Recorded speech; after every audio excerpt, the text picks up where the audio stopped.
ज्ञानपुंज channel में आप सबका स्वागत है। आज हमारे अध्ययन का विषय है वाच्य।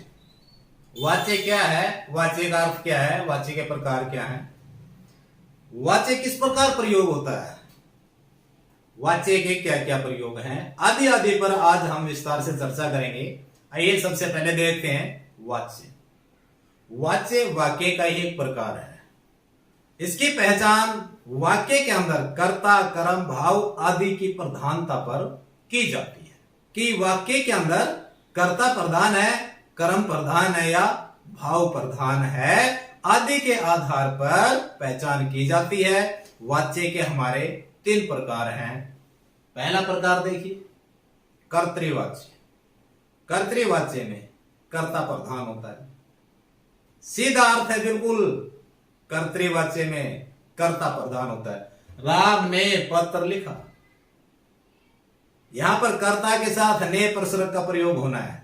जो काम को करने वाला है उसके साथ ने लगा होता है, तो जहां कर्ता के साथ ने लगा है वो क्या है, कर्तृवाच्य। आंख बंद करके पूछ लो उससे, भाई क्या कर्ता के साथ ने लगा है? हाँ जी लगा है, बोल दो, कर्तृवाच्य।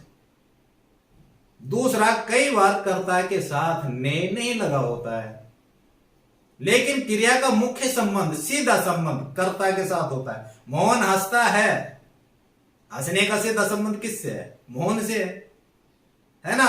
तो इस प्रकार के जो वाक्य होते हैं जिनमें जहां कर्ता की प्रधानता हो, कर्ता केंद्र बिंदु हो, वह वाच्य कौन सा वाच्य कहलाएगा? कर्तृवाच्य। वाच्य का दूसरा भेद है कर्मवाच्य। कर्मवाच्य में कर्म प्रधान होता है।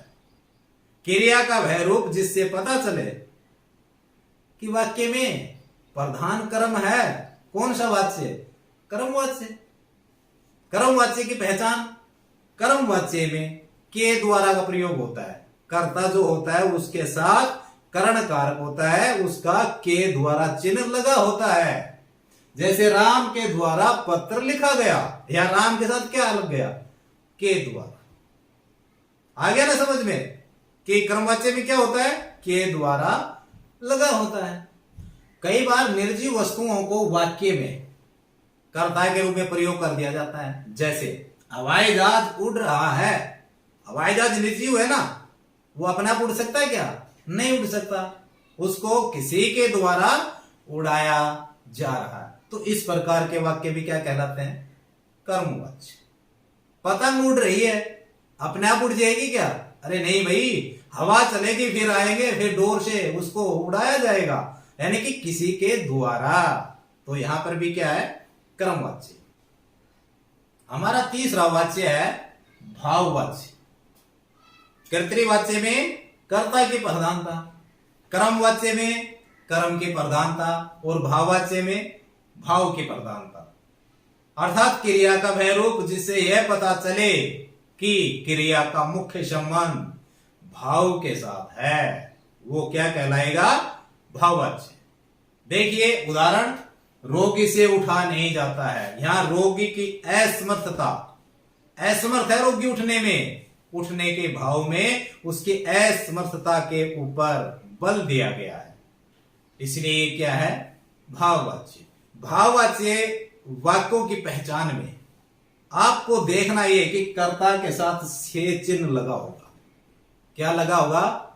से चिन्ह। जहां कर्ता के साथ से लगा हो वहां पर आप समझ लो यहां पर भाववाच्य है। दूसरी बात यह है कि इस प्रकार के जो वाच्य हैं वो बहुत ही कम प्रयोग में लाए जाते हैं। तीसरा, अधिकतर वाक्यों में नहीं, यानी कि नकारात्मकता का प्रयोग किया जाता है। रोगी से उठा नहीं जाता है, मोहन से चला नहीं जाता है, सीता से हंसा नहीं जाता है। नकारात्मकता का भाव प्रकट करने के लिए भाववाच्य का प्रयोग किया जाता है। ये थे हमारे भाववाच्य के 3 प्रकार और उनकी व्याख्या, उनके कुछ उदाहरण। आइए अब हम करते हैं वाच्य प्रयोग। जिस प्रकार वाच्य के 3 प्रकार हैं, उसी प्रकार वाच्य प्रयोग के आधार पर भी 3 ही प्रकार में है। पहला प्रकार देखिए कर्तृ प्रयोग। देखिए कर्तृ से संबंध हमारा कर्ता ही है, जैसे कर्तृवाच्य था उसी प्रकार इसका कर्तृ प्रयोग है। कर्तृ प्रयोग में कर्ता प्रमुख होता है, उसमें वचन, लिंग, पुरुष, काल, क्रिया सब फिर किसके अनुसार होगी? कर्ता के अनुसार। अगर वाक्य में कर्ता पुल्लिंग है तो उसकी क्रिया पुल्लिंग में, वो एक वचन है तो क्रिया भी एक वचन में होगी। इस प्रकार जिन वाक्यों के अंदर लिंग, वचन, पुरुष, क्रिया आदि कर्ता के अनुसार हो तो वहां पर कौन सा वाच्य होता है? कर्तृवाच्य। प्रयोग के आधार पर कौन सा वाच्य? कर्तृवाच्य। वाच्य का दूसरा प्रयोग है कर्मणि प्रयोग। कौन सा प्रयोग? कर्मणि प्रयोग। अब जो क्रमवाच्य होते हैं इसमें कौन प्रधान होता है? कर्म प्रधान होता है। तो कर्मणि प्रयोग में भी कर्म प्रधान हुआ, यानी कि वाक्य के अंदर लिंग, वचन, पुरुष, काल, क्रिया सब किसके अनुसार होगी? फिर कर्म। यदि कर्म स्त्रीलिंग है तो लिंग, वचन, पुरुष, काल क्या हो जाएंगे? स्त्रीलिंग हो जाएंगे। यदि कर्म पुल्लिंग है तो लिंग, वचन, पुरुष, काल आदि क्या हो जाएंगे? पुल्लिंग हो जाएंगे। उदाहरण देखिए, मोहन द्वारा किताब पढ़ी गई।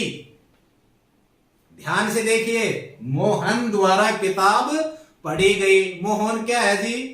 पुल्लिंग, और किताब स्त्रीलिंग, लेकिन क्रिया स्त्रीलिंग, क्योंकि ये कर्मणि प्रयोग है, यहां कर्म की प्रधानता है। इस वाच्य के अंदर कर्म प्रधान है तो उसका लिंग, वचन, पुरुष, काल शब्द कर्म के अनुसार हो गया। किताब पढ़ी गई, किताब स्त्रीलिंग है, एक वचन है, तो क्रिया भी एक वचन है और स्त्रीलिंग है। अगला प्रयोग देखिए, हमारा तीसरा प्रयोग है भावे प्रयोग। जिस प्रकार कर्तृ प्रयोग में कर्ता प्रधान, कर्मणि प्रयोग में कर्म प्रधान, तो भावे प्रयोग में भाव प्रधान होता है। तो इस प्रकार हमने आज अध्ययन किया यहां पर वाच्य का, वाच्य के अर्थ का, वाच्य के प्रयोग का और वाच्य के प्रकारों का। तो आज के अध्ययन में इतना ही। दोबारा फिर नई जानकारी के साथ आपसे भेंट होगी। नमस्कार।